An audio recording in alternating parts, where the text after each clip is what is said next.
Dans cette section, nous allons parler des layouts avec React Native. Les layouts sont des éléments fondamentaux pour structurer et organiser l'interface utilisateur de votre application mobile. Le système de layout de React Native est basé sur le système CSS Flexbox. Flexbox est un modèle de mise en page flexible qui permet de créer des interfaces utilisateurs dynamiques et réactives.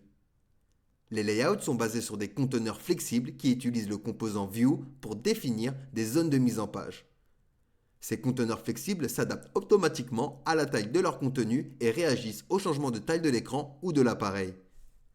Pour ça, avec Flexbox, nous allons pouvoir définir la direction principale, donc le main axis, et la direction transversale, donc le cross axis, du layout en utilisant des propriétés comme Flex Direction, Justify Content ou encore Align Items. La direction principale définit l'axe le long duquel les éléments vont être alignés, tandis que la direction transversale, donc le cross-axis, est perpendiculaire à la direction principale. Pour ça, Flexbox va nous offrir plusieurs propriétés pour préciser l'alignement et la distribution des éléments à l'intérieur du contenu. Vous allez pouvoir utiliser des propriétés comme Justify Content, Align Items et Align Self pour aligner et positionner vos éléments dans le layout de manière flexible et dynamique. Flexbox permet également de distribuer l'espace disponible de manière équitable entre vos éléments. Ceci est très utile pour créer des mises en page réactives et adaptatives. Vous allez pouvoir utiliser donc d'autres propriétés sur les items comme Flex, FlexGrow, FlexShrink ou encore FlexBasis pour contrôler la façon dont l'espace est distribué entre vos éléments.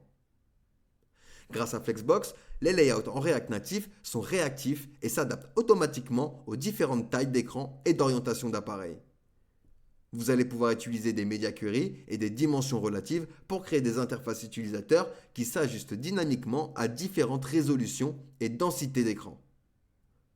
Donc en résumé, les layouts en React Native fonctionnent en utilisant Flexbox pour créer des structures de mise en page flexibles et réactives. Et grâce à Flexbox, vous allez avoir un contrôle précis sur l'alignement, la distribution et l'adaptabilité de vos éléments dans vos applications mobiles.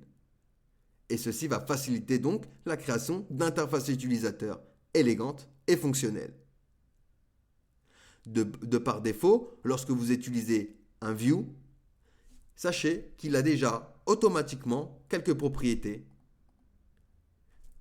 comme Flex Direction Column.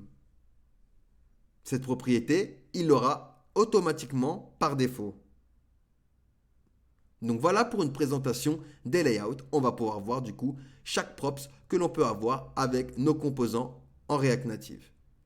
N'hésitez pas à me poser des questions si vous en avez, sinon on va pouvoir passer à la suite.